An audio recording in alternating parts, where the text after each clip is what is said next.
he also says, in this film, getting into the particulars, the whole film essentially argues that we've been under the reign of Antichrist since essentially the 4th century, when, according to them, the papacy really started to rise, and that this has been basically the New World Order, the reign of the Antichrist. Well, how does that fit with the concept of that the New World Order is rising now? According to that, we have to have been under the whole thing for 2 millennia.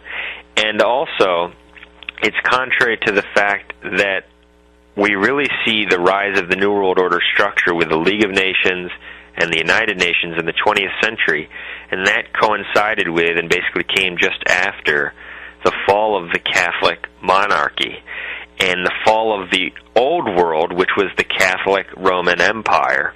And so the truth is that the New World Order is contrasted with the Old Catholic World Order.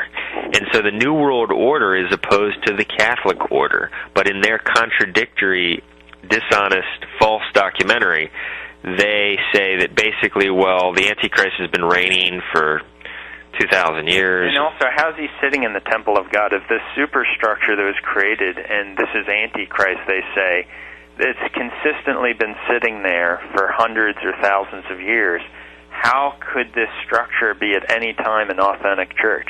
If the whole thing is satanic from the get-go, how is it the Antichrist, which they say could be sitting in the temple of God?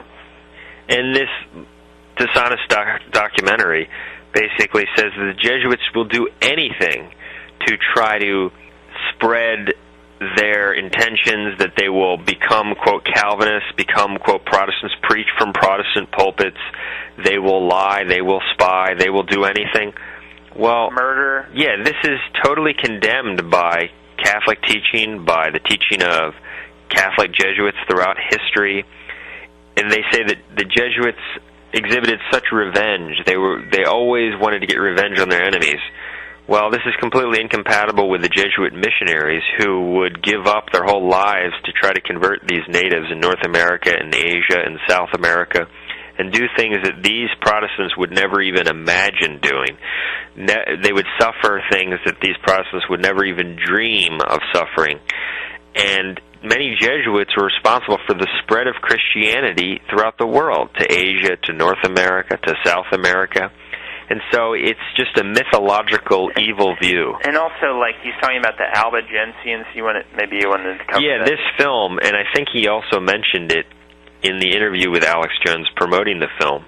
He said that the representatives of true biblical, quote, Christianity, in other words, the Protestant church history, is shown by the Albigensians and the Waldensians in the Middle Ages. Okay, he said these were the true Bible believers persecuted by essentially the evil papacy, the evil popes, who launched the Inquisition against them to try to kill them. Well, you can just look it up on the internet. You can consult secular histories. You can consult anything. They will confirm that the Albigensians, who according to Alex Jones and Chris Pinto are the, quote, true biblical Christians, were dualists, okay? In other words, they believed that there were essentially two gods, a good God and an evil God. The good God was the God of the Spirit, and the evil God was the God of matter, okay?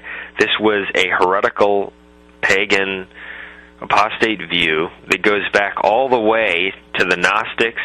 It was held by the Manichaeans, and it was held by the Albigensians. And I just wanted to quickly quote from this book. This is a secular historian, Joseph Rees Strayer, The Albigensian Crusades, 1992. He was a well-known historian, president of the American Historical Association. He says the Cathars were often called the Albigensians in the 13th century because they were especially numerous in the region of Albi. So the Cathars and the Albigensians are synonymous. And he says Cathar doctrine was not entirely uniform, but all branches of the sect accepted the idea that the visible world was evil. Sexual intercourse was the greatest sin. In other words, it was the greatest sin because you were passing on matter and flesh, okay? And that's why the, quote, most pure among them would try to kill themselves. And so these people were a threat to society. And they held that Jesus was an emanation from God, but he was not God. Neither was he man, they held. And so they were dualist apostates and pagans. They were not remotely even what so-called conservative Protestants would consider conservative biblical Christians. And this is what this totally ridiculous film, A Lamp in the Dark, and Alex Jones and Chris Pinto, that's what they say represents true biblical Christianity. And I don't know if you wanted to cover some of the things about the Roman emperor quickly, maybe just cover that issue or not. But this film also, it says that the popes are equal to and above God. They repeatedly said that the papal system, they say, is the Antichrist. The popes have the power to change the gospel. That's another thing, just an utter lie. It says the papacy was and is Antichrist. The papacy is the kingdom of Antichrist. The pope is the son of perdition. The papacy issue blasphemous declarations. The Antichrist is the Church of Rome itself. There's a whole section on call no man father. Well, what about the commandment, honor thy father and thy mother? And I guess you could never say this man is my father, that he is my father, because you'd be using the term of father, and that's contrary to what they believe is the Bible's teaching. And then they have other amazing quotes here. They quote, this isn't actually a real pope, this is a fake quote. Pope saying, quote, "Wherefore no marvel, if it may be in my power to dispense with all things, yea, with the precepts of Christ," just an utter lie. The popes were even called, quote, "our Lord God the Pope." I mean, what a joke. The Lateran Council, addressing the Pope, they said that the ones addressing the Pope said, quote, "Thou art another God on earth." Here's another fake quote, they say, from Pope Nicholas, a fraudulent quote from a Protestant anti-Catholic book. This is really authentic material. Quote, "I am in all and above all, so that God himself and I, the vicar of God, hath both one consistory, and I am able to do almost all that God can do. I then, being above all, seem to be by this reason to be above all gods." Yeah, he's saying that the Pope said that he's above all gods. Here's another quote. "The Pope is not simply the representative of Jesus Christ. On the contrary, he is Jesus Christ himself under the veil of the flesh." Just an utter lie. And they don't quote any reputable source for this. No reputable source. All anti-Catholic Protestant books. This is all from A Lamp in the Dark, this ridiculous film that claims to be about Catholicism. Pope Pius IX, they say, said, quote, "I am alone, the successor of the apostles. I am the way, the truth, and the life." Doesn't cite any document. No. And the popes have made claims to be God, it says. And this is completely contrary to, the church has never taught. The church doesn't teach blind obedience even to a valid pope. It's just one lie after another. And just one other point on the Albigensians, whom they claim were the, quote, true biblical Christians, but were in fact dualists. In 1 Timothy 4, 1-4, St. Paul says that in the last time some shall depart from the faith, giving heed to spirits of error and doctrines of devils, forbidding people to marry, commanding that they abstain from meats, which God hath created, for every creature of God is good. And the Protestants think this verse is condemning Catholic celibacy and calling it a doctrine of devils, when in fact it's actually talking about this dualist idea, and it's predicting that it would arise where people would forbid people to marry. And this happened with the Gnostics, with the Manichaeans, and with the Albigensians. And so this verse is actually condemning the dualists and the Albigensians, the very people whom Alex Jones and Chris Pinto say, by endorsing this video, A Lamp in the Dark, represented true biblical Christianity, when in fact they were the very doctrines of devils mentioned here. And it was certainly not Catholic teaching on celibacy, which is taught as superior to marriage in 1 Corinthians chapter 7 and Matthew 19:12. That one on the Roman Emperor, were you going to address that? Well, yeah, something that he mentioned in the interview with Alex Jones and in the film is the issue of the Pontifex Maximus, Supreme Pontiff. This was the title that the pagan emperors held usually, and what it represented in the pagan Roman Empire. is the high priest or supreme pontiff. The emperor was also given the title Pontifex Maximus, or supreme pontiff, because he was in charge of the religious affairs of the empire. He was head of the religious affairs of the cult state. And so this anti-Catholic film and other anti-Catholics try to say, well, popes also call themselves now Pontifex Maximus, and they essentially got that from the pagan Roman emperors. And this is a distortion and very misleading, because when the Roman Empire was pagan, the position of Pontifex Maximus was of course pagan and evil, because it involved being the head of this pagan religious empire and being involved, and in fact the head of, these pagan and false idolatrous affairs. And in fact, even when the empire first converted and Constantine basically declared Christianity this official religion or the favored religion, then he still actually held the title Pontifex Maximus, and in the laws of the empire was in charge of the pagan cult. But as the emperors became more Christian, or actually Christian, and more pious, and as the empire transformed into a Christian empire, then the emperors, instead of trying to claim to be the supreme pontiff themselves, would give up that title to the Pope. And this happened around the time of Pope St. Damasus in the 4th century, I think it was.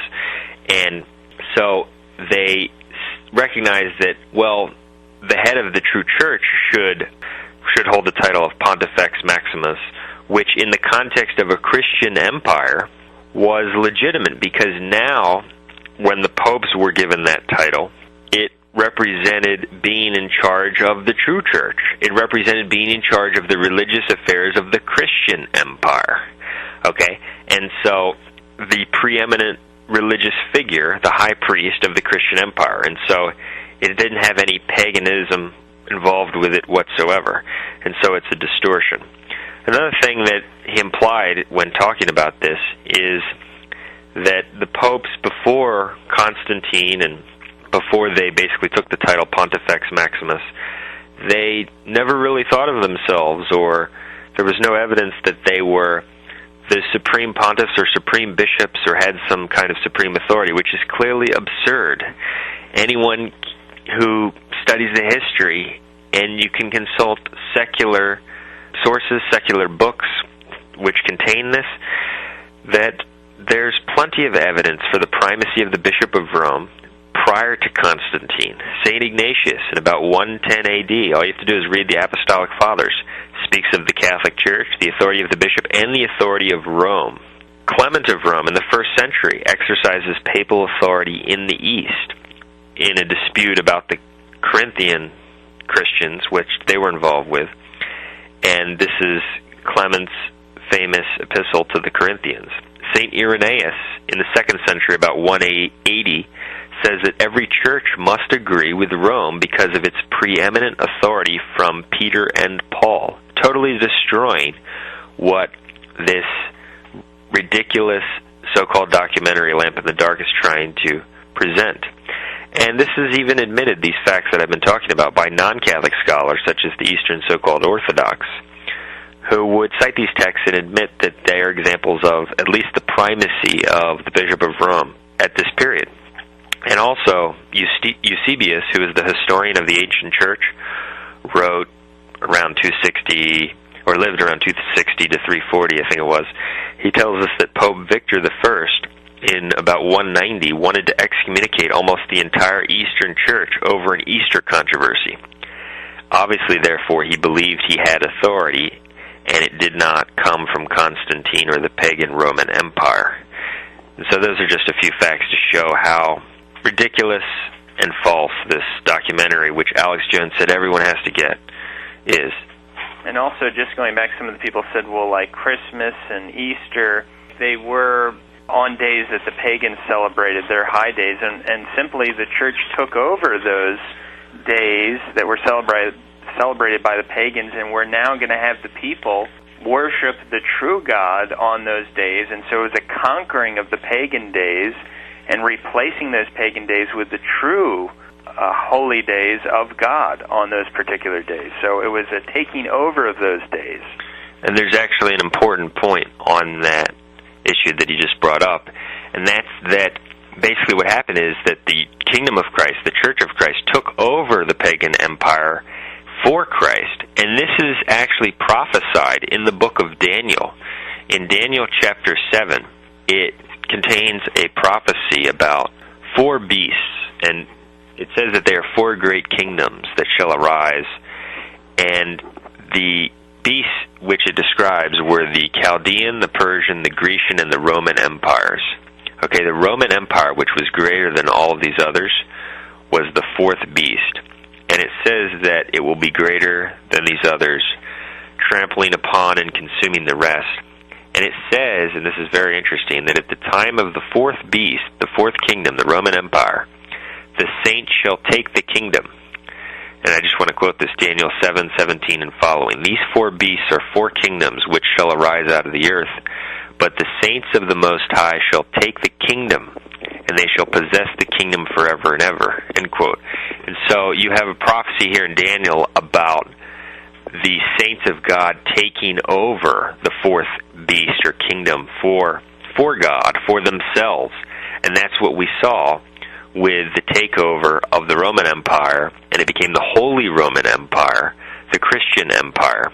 That's why St. Paul, basically, when he preached his gospel, he traveled on Roman roads, and that became, eventually, many years later, obviously, the Holy Roman Empire. And that's also why God providentially wanted the primacy to be established and set up in Rome, the original capital of the empire, so that it would represent essentially the center of the empire which he would take over for himself. A true world kingdom of God on earth.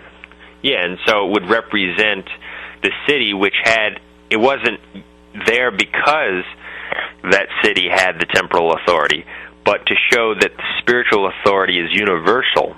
That's the city he chose for the primacy of St. Peter. Any other points you wanted to cover on the thing? Might as well cover them. Okay, well, he talks about the Illuminati as if the Church was in cahoots with the Illuminati. Well, Pope Pius VI condemned the Illuminati in 1785. You were saying earlier that the Church issued countless documents. Yeah, over 200 documents that condemn Freemasonry. And Alex Jones actually asked him, I think, about that. This guy, Chris Pinto, or something about that. Yeah. And Pinto said, well, it's complex. Yeah, that's the attempted explanation. Order out of chaos. That was part of his answer. Order out of chaos. Oh, whenever you're confronted with something that totally blows away your thesis, it's just, well, there are different theories. Order out of chaos. But some of the other things in the film, they're saying that the non-Catholics are to be united back with Rome by whatever means necessary. And they say historically Jesuits are known for assassinations, deceptions. Jesuit order, they say, merited eternal damnation on earth and in hell. The Jesuits killed Lincoln. The Jesuits are the Gestapo of the Roman Catholic Church.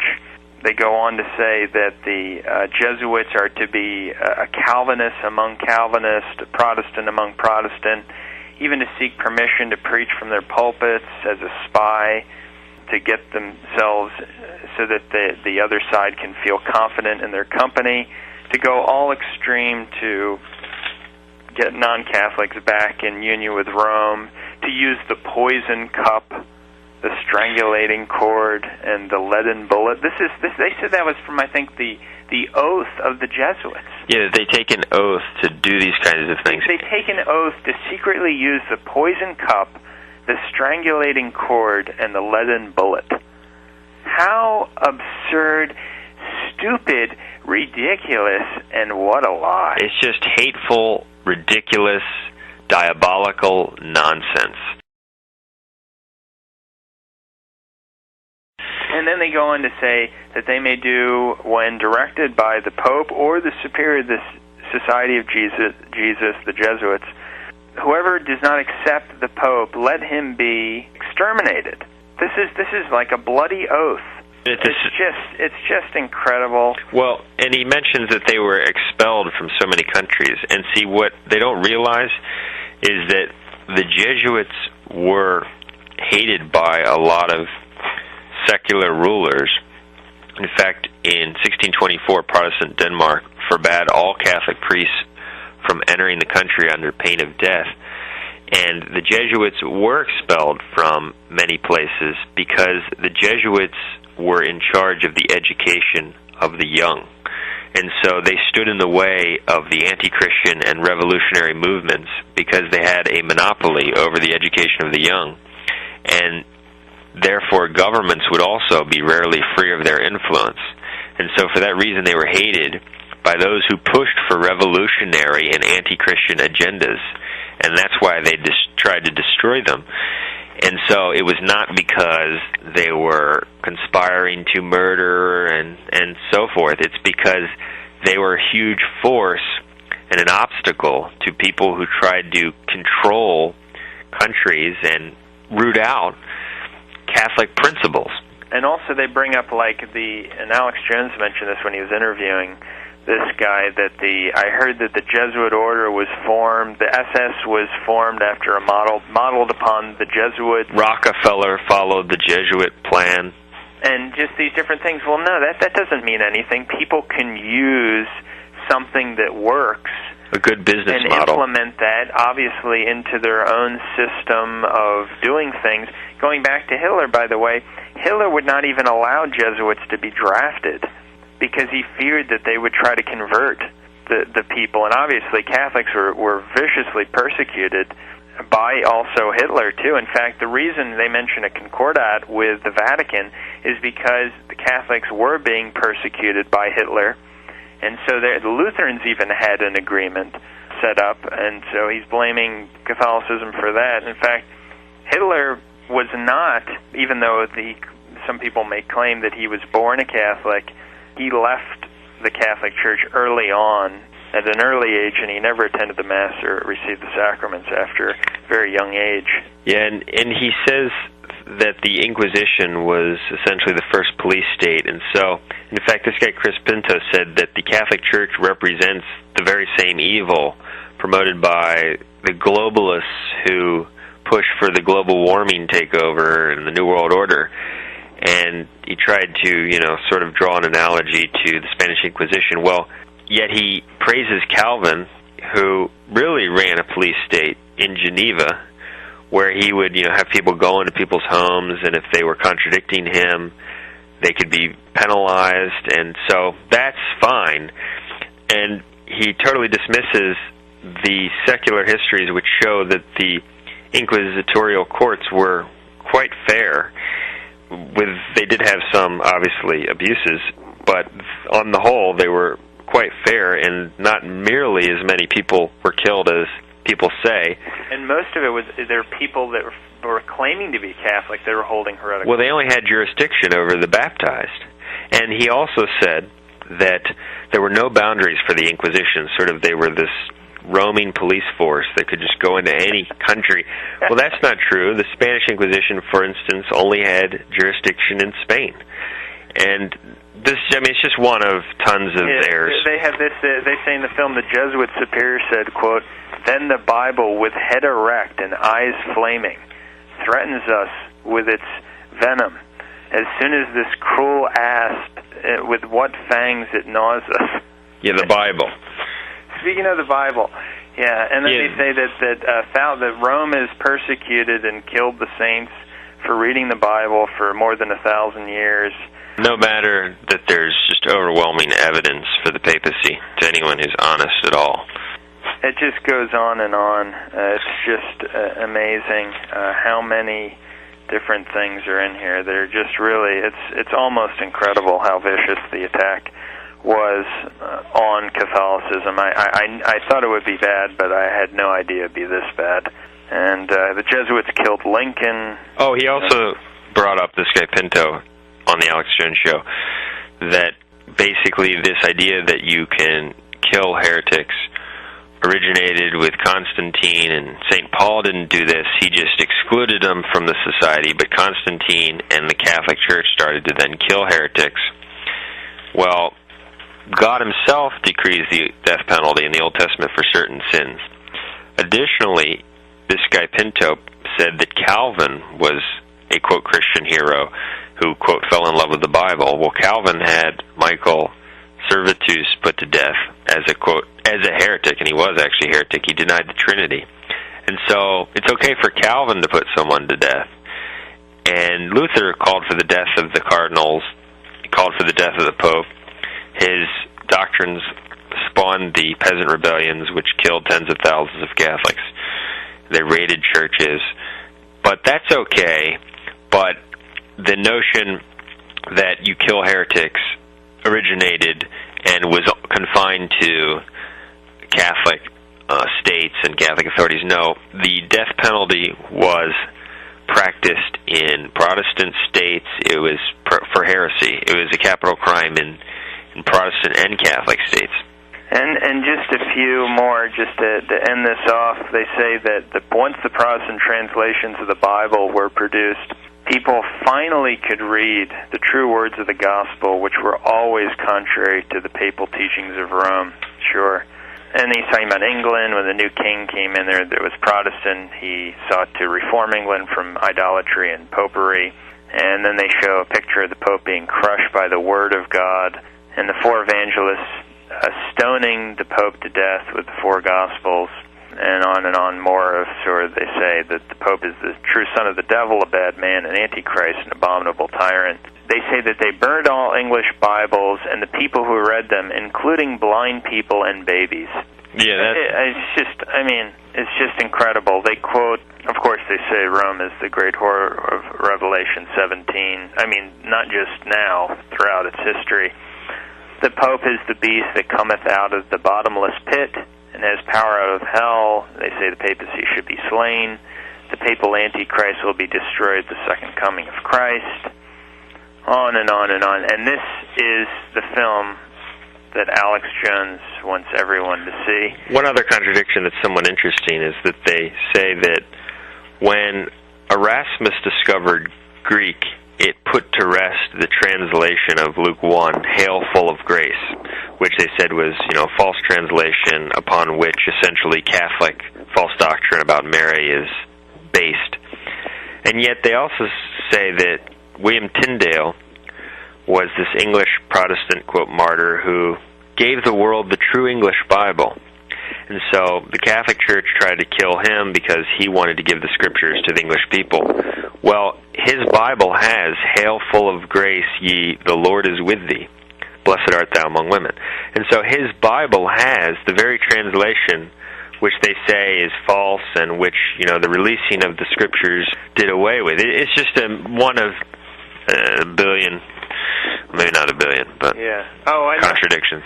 Another one's pretty hilarious is that they say that there was a certain Protestant guy who seemed to help Catholicism in a certain way, and that the Jesuit offered him a cardinal's hat. They said this Puritan who criticized the King James Bible. So they said this video, Lamp in the Dark, presents the King James Bible as basically heaven sent and releasing the scriptures to the world. And some Puritan, condemned it. And they said, well, he was quite friendly to the Jesuits, and so he must have been a Jesuit conspirator. And then they said that he was even offered a cardinal's hat. So a Protestant Puritan was offered to become a cardinal. In fact, here's what it says. It says and though a bold and inflexible enemy to popery, he was offered a cardinal's cap. I mean, he's not even Catholic, not a priest. And people will believe this, though. They see, oh, really? Like Alex Jones. This is pure dishonesty. Another interesting contradiction is that they say that Martin Luther's 95 Theses launched the beginning of the Protestant Reformation, and they show the picture of him attacking the Theses. Well, as is pointed out in our video, what you don't know about Luther, and you can find that on YouTube, Luther was not a Protestant when he attacked the 95 Theses. You can look at them online, read them. It believes in the Pope. He believes in the papacy. He believes in purgatory. He believes in indulgences, although he corrupts true Catholic teaching in some of those areas. He's not remotely Protestant at all. And so if they're saying that basically he was taking a stand for the true faith, they're destroying their whole argument. The belief in indulgences, he still believed in that at that time, which also Alex Jones attacked that issue. And so it proves that his whole, quote, faith was man-made, as we show in the video, but it also refutes their argument.